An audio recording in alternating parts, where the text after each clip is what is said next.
even though if I had to pick one piece from my own collection or even from Cartier in general, this is definitely a piece that I would go for.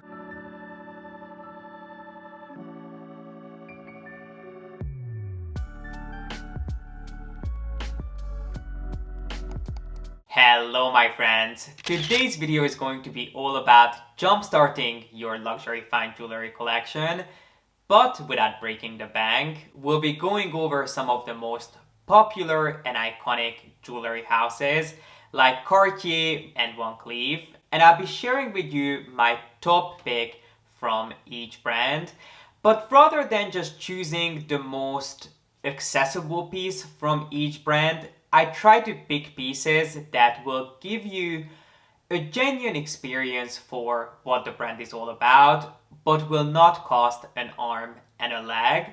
So if you have always been interested in starting a fine jewelry collection, but you never quite knew where to start, then please be sure to give this video a thumbs up and keep on watching. Let's begin with probably the most used piece in my collection, because ever since I got this, it has been a staple in my collection and it has rarely ever left my wrist, which is my Trinity bracelet from Cartier. Obviously, Cartier at this point is most well known for their Love and Juste creations, but there is so much more to the brand than just those two collections. I have personally done 2 deep dives on Cartier, one sharing my thoughts on the Love and Juste ranges, and some tips and tricks that I think are worth knowing about before investing in any one of those pieces, and then also a video dedicated to some of their more underrated lines.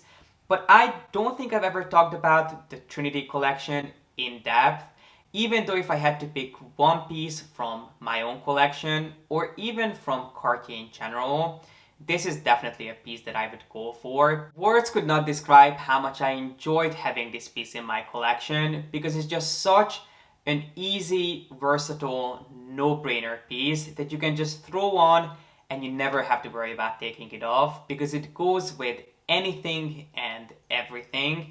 And I find that if you're someone like me who often indulges in monochromatic looks, this will give you not only just the perfect touch of Cartier, but also a pop of color. Now, if red is not your cup of tea, you can choose from a huge array of different colored silk cords. And let's say if one day you want a red silk cord, but the next you're in the mood for blue, you can go back to Cartier and ask them to refresh the silk piece for you as many times as you want to, free of charge. So I think it's just an amazing, highly customizable piece to play around with that is not going to break the bank. This particular piece that I have here, I don't think is currently available, because I have the one in white gold with the black ceramic, which I really don't see too much of out there. But I made sure and checked that this cord bracelet is still available in the original version, where each individual ring is made of a different shade of gold, which is equally beautiful. Now, if you want something that perhaps will give you a little bit more gold, you can also pick up this exact same design with a gold chain. That is going to set you back a little bit more. That one I believe is around $1,200. But if you love the idea, but you'd rather go for gold, you don't want to worry about silk and how it's going to wear over time, the gold one is also an amazing piece to go for. So if you have always wanted to invest in a Cartier piece, but you don't want to buy into the hype of the Love or Juste collections, or you're just not quite ready yet, the Trinity collection is an amazing place to look. And if you ask me, their silk bracelets make a fabulous investment, because these are pieces that you'll truly get your money's worth out of. Next up, let's move on to another iconic and beloved jewelry house, Van Cleef, which is a brand that, similar to Cartier, has quite an expansive range of different creations. But unlike Cartier, where I feel like there are quite a few underrated creations, for me, Van Cleef is synonymous with one of their collections, their Alhambra line. It doesn't matter how many beautiful timepieces they come out with, how many breathtaking collections they have that are inspired by flowers and little beads and pearls. For me, when it comes to Van Cleef, if I'm going to be paying Van Cleef prices, I want that sort of ladies who lunch aesthetic that Van Cleef is so well known for to be there. So there are quite a few different collections even within the Alhambra line that you can choose from, really depending on the size of the motifs that you want to go for. But my personal favorite, the one that I find most universally flattering, is their so-called Sweet Alhambra line, which are pieces decorated with the tiniest little miniaturized version of their Alhambra clover. But I don't think that they are too small that they would get lost on anyone's wrist. This is a piece that I have worn and loved a ton. I even purchased the matching pendant. But if I had to choose between the two, I would have to tell you that I would go for the bracelet. I don't think that the pendant stands out quite as much as the bracelet does. So if you love that sort of aesthetic that the Alhambra line and Van Cleef represents, this would be an amazing piece to add to your collection or jumpstart your luxury collection. Not to mention that this is something that looks fabulous on its own, but it also looks great as part of a stack.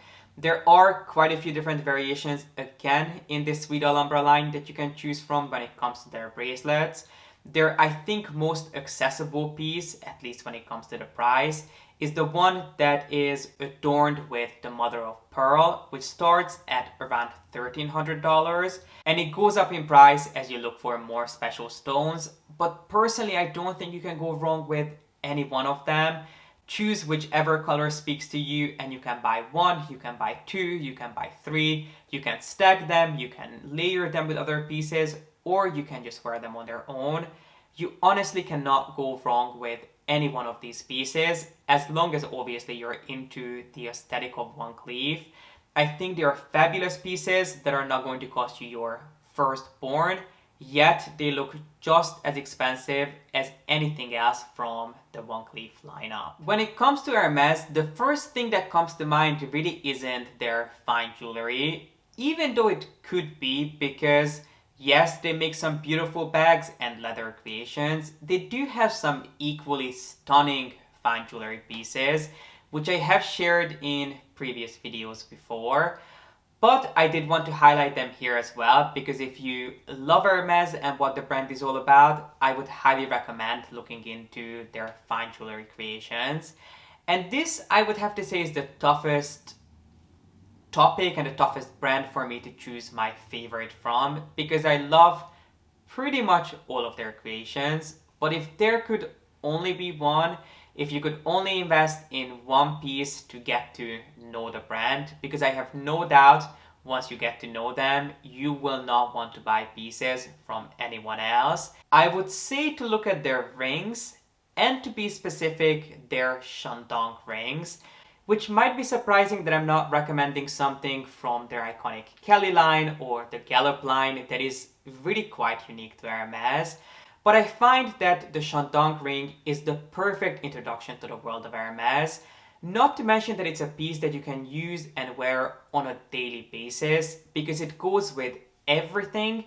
It's really easy to be styled with a more casual outfit. It's not going to look out of place or overdone, but it's not going to be too understated in a more formal setting either, because of how unique the shape of the Shandong motif is.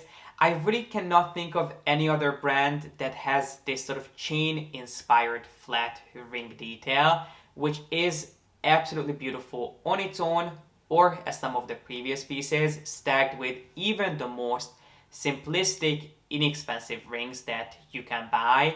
Because of the shape and because of how detail-oriented the Shandong rings are, they will lift and elevate whatever you put them on with. You can buy some really simple faux diamond bands and stack them with the Shandong ring. They will make them look like $1,000,000. So if you have never thought about investing in an Hermes fine jewelry piece, this would be an amazing place to start. And last but not least, I wanted to talk about a brand quickly that was off my radar for the longest time, but I have been finding myself wondering and thinking about their more recent launches, which is Tiffany. I've recently talked about their hardware line, which launched not too long ago. I went to try on the bracelet from that collection, which I was pretty impressed by. I mean, I clearly wasn't impressed enough to actually pull the trigger and buy it, but I felt it was a step in the right direction. And a couple of days ago, I came across their latest campaign for an upcoming collection called the Knot Collection, which I was really taken aback by. It was a lot more bold and contemporary than what I had been accustomed to from Tiffany, but I can only say good things. I was really intrigued by this line, and even though it hasn't officially launched yet, I'll be sure to seek them out as soon as they become available in boutiques. There will be rings, earrings, bracelets, and the whole shebang available in this line. I know that I'll be looking for the ring in the slimmer version in rose gold with the pave diamonds, which are actually really reasonably priced. I think the piece that I was looking at is around $1,700, which for a solid gold piece with tiny little diamonds from a brand as iconic and as reliable as Tiffany, I don't think it's too steep. But I know that this is the collection that I'll be looking into. As I said, I have not had a chance to see them for myself in person just yet, but I would love to hear your thoughts on Tiffany. What do you think about this new collection?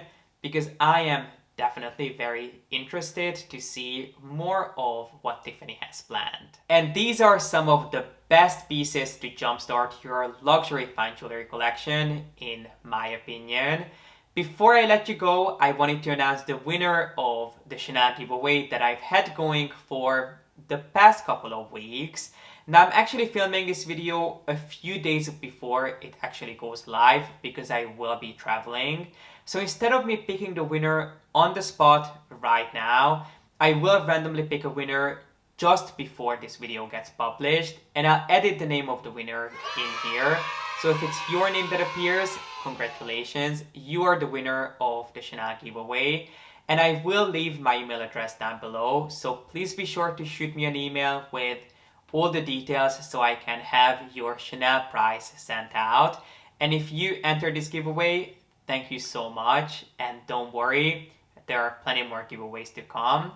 But for now, this is it. I hope you enjoyed this video, and if you did, please make sure to give it a thumbs up and don't forget to subscribe. And as always, thank you so much for watching. I appreciate you being here, and I hope to see you in the next one. Bye.